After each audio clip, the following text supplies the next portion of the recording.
Well, hey there, Elevate friends and family. Mark Pomery here, welcoming you to this week's Elevate Church online experience. Special shout out to those of you joining us for the very first time.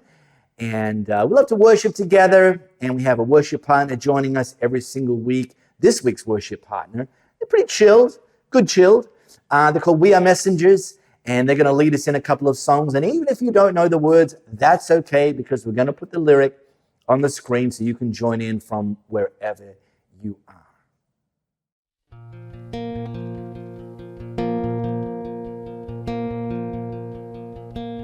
When I was young, you called my name. I tried to run, but still you came. And you stepped into the dark, 'cause that's just the kind of God you are.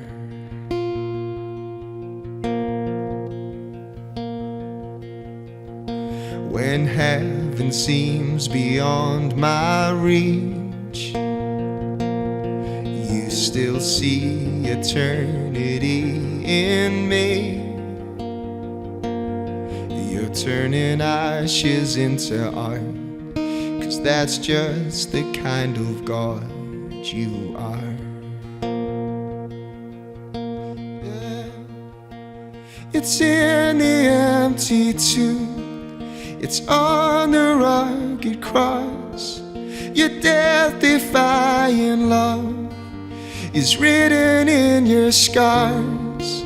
You'll never quit on me, you'll always hold my heart, 'cause that's the kind of God you are.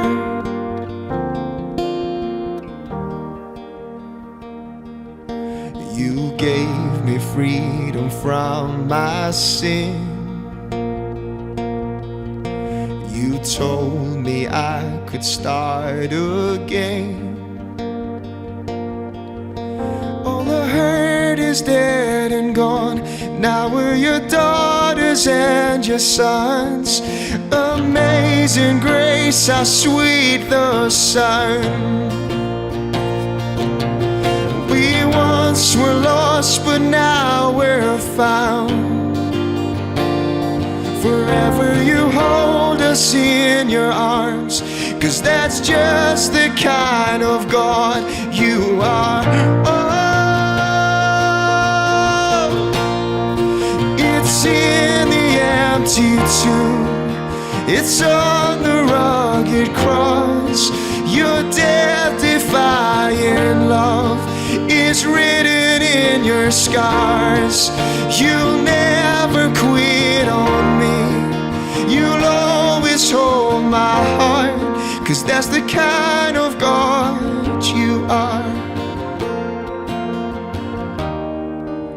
'Cause you are holy, holy, holy, high and set apart.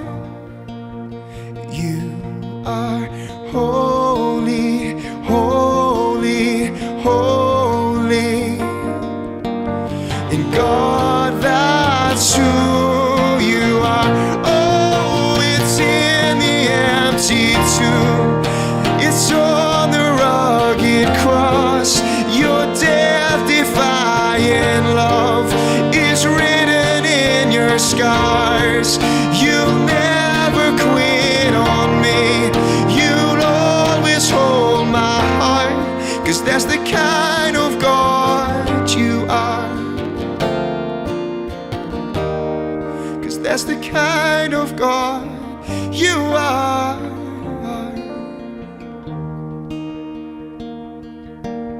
When I was young, you called my name. I tried to run, but still you came. Yeah. And you stepped into the dark, 'cause that's just the kind of God you are.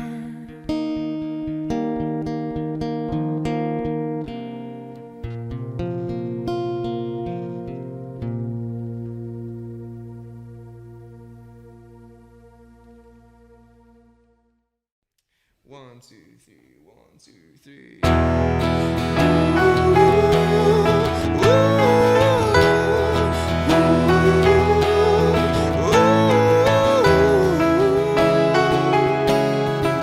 Sometimes sorrow is the door to peace. Sometimes heartache is the gift I need. You're faithful, faithful in all things. In every high, in every low, on mountain tops, down broken roads, you're still my rock, my hope remains. I'll rest in the arms of Jesus, come what may.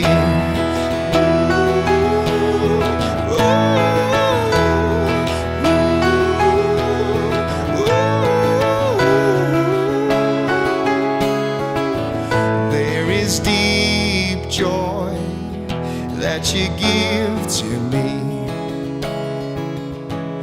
where hurt meets the healing is a holy thing. I see goodness, your goodness in all things. Yeah, in every high, in every low, on mountain tops, down broken roads, you're still my rock, my hope remains. I'll rest in the arms of Jesus, come what may.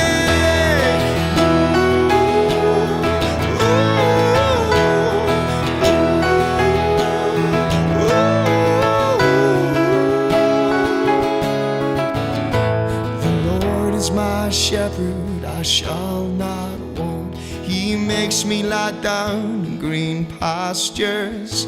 The Lord is my shepherd, leads me to still waters, and He restores my soul. The Lord is my shepherd, I shall not want. He makes me lie down in green pastures. Oh, the Lord is my shepherd, leads me to still waters, and He restores my soul. In every high, in every low, on mountain tops, down broken roads, you're still my rock, my hope remains. I'll rest in the arms of Jesus. In every high, in every low, on mountain tops, down broken roads, you're still my rock, my hope remains. I'll rest in the arms of Jesus, come what may. Oh, come what may. Come what may. Come what may. Rock and roll. So let me start with a question, and I think I already know the answer to this because I'm pretty sure this has happened to nearly everybody. And the question is, have you ever found yourself thinking, hey, I was doing all the right things, and how did this go so wrong? You know, like maybe you're trying to do the right thing at work, and then suddenly you're the one that's copying all the heat.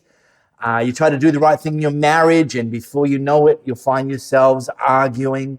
Maybe even you've tried to take a next step in your faith, and instead of things getting better, things actually got worse. And the fact is that a lot of people live with the belief, especially Jesus followers, that when we follow Jesus and take next steps, that life should automatically be smoother. You know, all tailwinds, no headwinds, all sunshine, no storms. And while I firmly believe that following Jesus will make your life better and make you better at life, it's very much a long arc perspective. And we need to recognize that along the way, there will be trials and tests, there will be challenges, and there will be attacks. And the attack piece is what I want to talk about today. So this is a series that we launched 2 weeks ago called Surprised by Happiness. And we're looking at the beginning of Jesus' longest sermon, probably most famous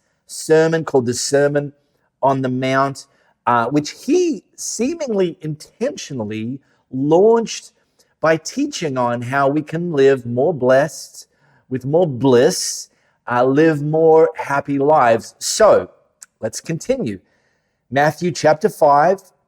Scan this flow code. It'll take you to the Bible app. It'll take you straight to Matthew chapter 5 and to what's now been packaged up and called the Beatitudes, which is a Latin word that essentially means bliss or happy.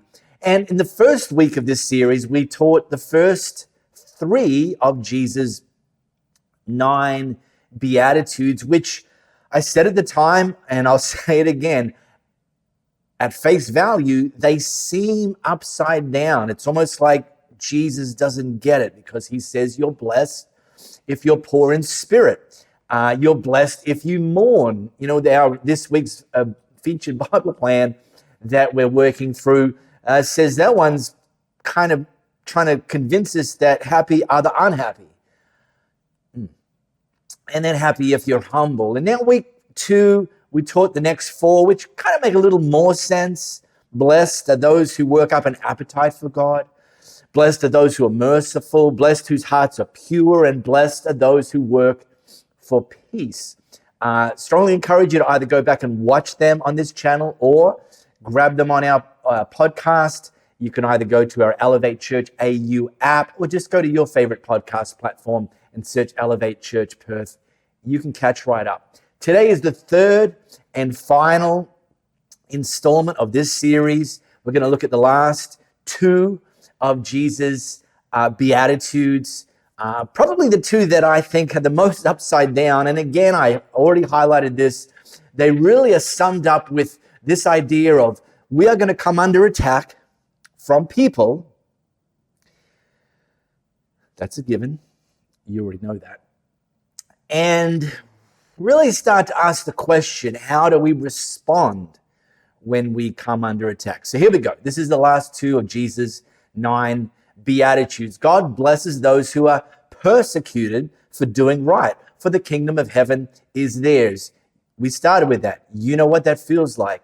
And get this one, God blesses you when people mock you and persecute you and lie about you and say all sorts of evil things about you. Okay, really? Because you're my followers, well, be happy about it. Be very glad,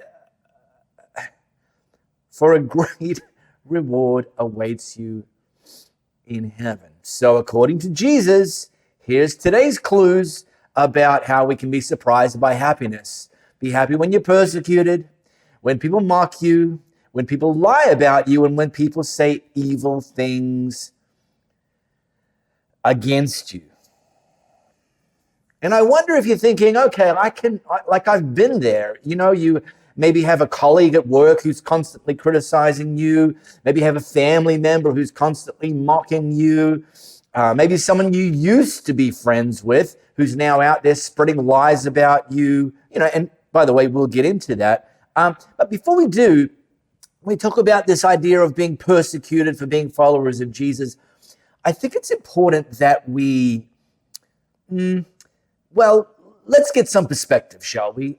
Just zoom out on a global level, what it really means to be persecuted for being a Jesus follower. Now, let's start with Iran. Of course, Iran's been in the news a lot lately because of some temporary, thank God, inhabitant of the White House launching an unnecessary attack on them. Anyway, not here to talk about that, but here's something that's happening in Iran. Iranian authorities regularly arrest Christian converts, house church leaders, and those involved in distributing Christian literature. Some reports document hundreds of arrests and prison terms totaling many decades for those convicted of faith-related activities. Heading over to Nigeria, where there is constant attacks on Christian villages, often involving killings, burning homes, destruction of farms, and forced displacement. Church buildings have been burned and looted or damaged during attacks, and some of those incidents have happened during worship services. And the list of countries around the world that Christians are being persecuted goes on and on and on. So the sort of things we're going to talk about today when it comes to being persecuted, I think it's important to acknowledge they really pale into insignificance compared to what some of the people in these countries are doing that are literally, it's costing them everything in some cases. And I'm grateful that here in Australia we don't experience that. But I just didn't want to skip over that before we talk about our relatively minor persecution. But just nevertheless, Jesus' words still do apply today, and they still do apply to you and me today in countries where we don't experience that same sort of geopolitical persecution. One of the things, and I kind of already alluded to this, that these last two Beatitudes, Jesus isn't actually talking about us, how we respond to circumstances that cause difficulties in our lives. He specifically, in both of these Beatitudes, is talking about how we respond to people who cause our lives to be more challenging. And, some of them are unchurched people, which we might not, hold to a high standard, expect anything more of them. But some of them are church people. A couple of years ago, I had the idea of launching a reality TV show called Church People Behaving Badly, but I kind of canned the idea because I was concerned there'd be too many qualified applicants. I love the church, but there's a lot of church people who don't do what we're about to talk about today. Let me just say it that way. And look, we might tend to think that Jesus or that life is something more like blessed are those who never experience any issues in life. Well, okay, must be nice. But somehow Jesus puts persecuted, mocked, lied about, spoken evil against, and blessed in the same sentence. And really, he's pointing to where the source of our happiness comes from. And it's not circumstances, and it's not other people. And I want to show you an example of how this plays out in real life in actually one of those very extreme examples that still take place in parts of the world today, like I mentioned earlier. And this one involves two very prominent Jesus followers in the very early beginning stages of the church. Their names are Paul and Silas. Yes, Paul's the guy that wrote a lot of what's now the New Testament, the letters to the churches. He launched churches. He raised up leaders. So him and his sort of sidekick Silas, they cast a demon out of a girl. And the next thing they knew, because that's like, cool, like what a great thing to do in Jesus' name. The next thing they knew, they were being dragged before the Roman authorities and lied about and accused of doing the wrong thing, which led them to be beaten by wooden rods and thrown into prison. And not just any prison and not just any part of the prison. They were thrown into the inner dungeon. And the inner dungeon, it sounds exactly like it, like you'd imagine. It was the inner, down basement. Dark, no windows, no airflow.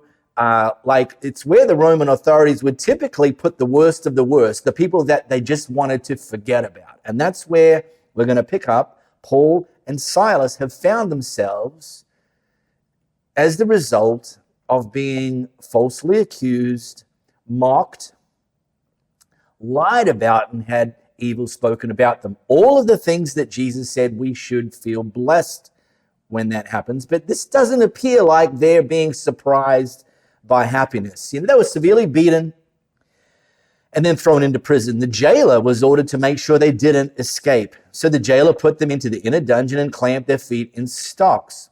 Well, around midnight, Silas and Paul were praying and singing hymns to God. That was their response. And the other prisoners were listening. Rookie mistake is to assume that the presence of pain means the absence of God, that, he's obviously not interested. Even if he is paying attention, he's happy just to let bad things happen to us. But the reality is that, and we're going to see, first of all, we get a glimpse when their response is to start worshiping God, start praising God, start singing songs to God in circumstances that appeared to be anything but what they should be thankful for and grateful for. But Paul and many of the early church leaders, they literally developed and lived with a confidence that, well, I'll say it this way, it led Paul to write in his letter to the church in Rome, if God is for us, who can be against us? Who or what could, this is our circumstances, but who or what could ever win against our great God? Have you ever noticed that how you respond to people who are coming against you can actually make a situation better or worse? The reality is you can't always choose how people treat you and what people say about you, but you can always choose how you respond. And I want to encourage you to always, before you respond, ask the question, is my next move, my next word, a wise, God-honoring response or not? Because, yeah, sure, being mocked hurts, being lied about hurts, pain is real. The danger is to respond from your pain. And, you feel justified, you want revenge, you want to get even, you want to see them feeling like, rubbish, just like you're feeling. But I would encourage you, again, is this the wise response? Is this the God-honoring response? And instead choose to respond, to elevate your response to a higher altitude. One of the most important characteristics of God that I've ever discovered about him in my life is that he is our vindicator. And you'd be like, what? Yeah, I know. It's not a word you hear in everyday conversation. God is our vindicator. Well, let me show you the dictionary definition of a vindicator. A person or thing, in this case God, that clears someone of blame, suspicion, doubt, or the like, or that proves someone right through evidence or argument. And when you understand that God has signed on to be your vindicator, you can actually stop trying to do his job for him. Stop trying to think that it's your job to seek vindication. It's your job to absolve you. It's your job to argue back. It's your job to prove yourself innocent. But God's saying, actually, that's my job. I'm your vindicator. And he spoke this through Isaiah, this incredible promise. No weapon forged against you will prevail, and you will refute every tongue that accuses you. This is the heritage of the servants of the Lord, and this is their vindication from me. God is your vindicator. Listen, if you don't learn anything else from this message, if you don't remember anything else from this message, write that down somewhere. God is your vindicator. You don't have to do his job for him. He's better than you at it anyway. Plus, it's a whole lot less pressure knowing that he's doing that and you don't have to. And here's the great thing. You know, we caught Paul and Silas worshiping around midnight. We caught the record that the other prisoners were listening in, and I'm sure they were pretty baffled at the time. Like, what are these guys so grateful for? They're in here with us.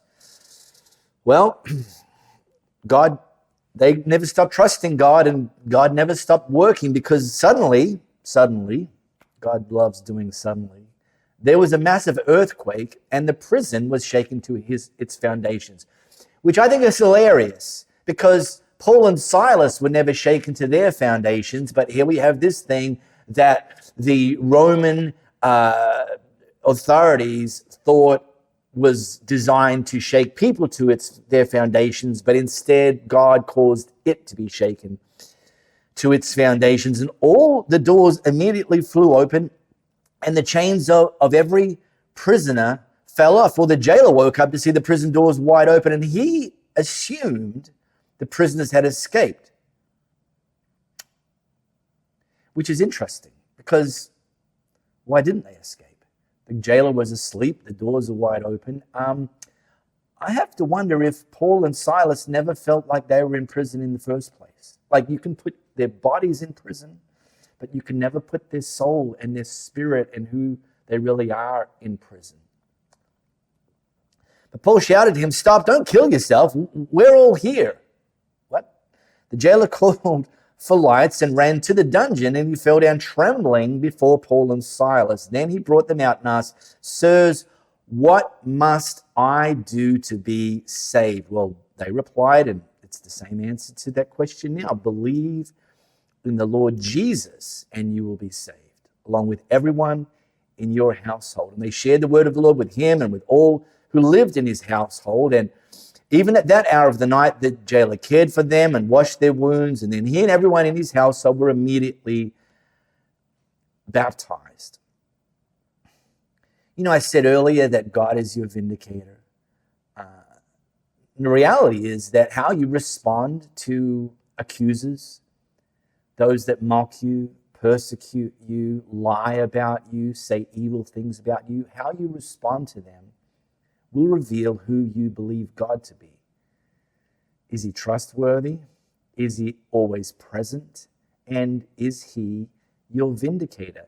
And not only does your response demonstrate to you who you believe God to be, your response demonstrates to other people who you believe God to be.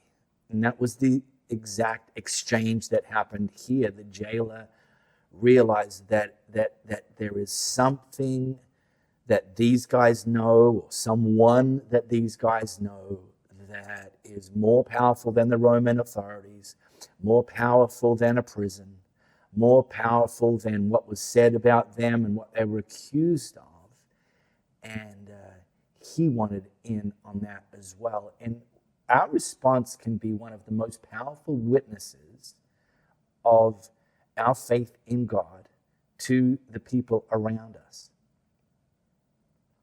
Remember that, and let's always choose a wise and God-honoring response. Now, because you're watching this, it means you're on YouTube, because we only publish our online experience on YouTube. And here's the thing, if you haven't yet subscribed and you've got a touch screen in your hand, you can just click our logo down the bottom corner and subscribe automatically.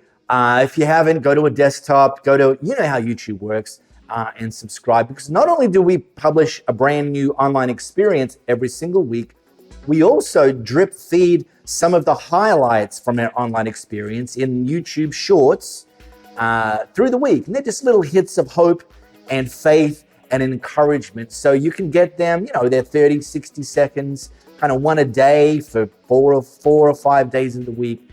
So get on that, and let's make sure we stay connected during the week. All right, one of the other ways we can stay connected is by you giving into the mission and the ministry of Elevate Church. We love that many of you are already doing that. If you haven't yet taken that first step, then you can go to our app, Elevate Church AU app, or our website, elevatechurch.me, M-E.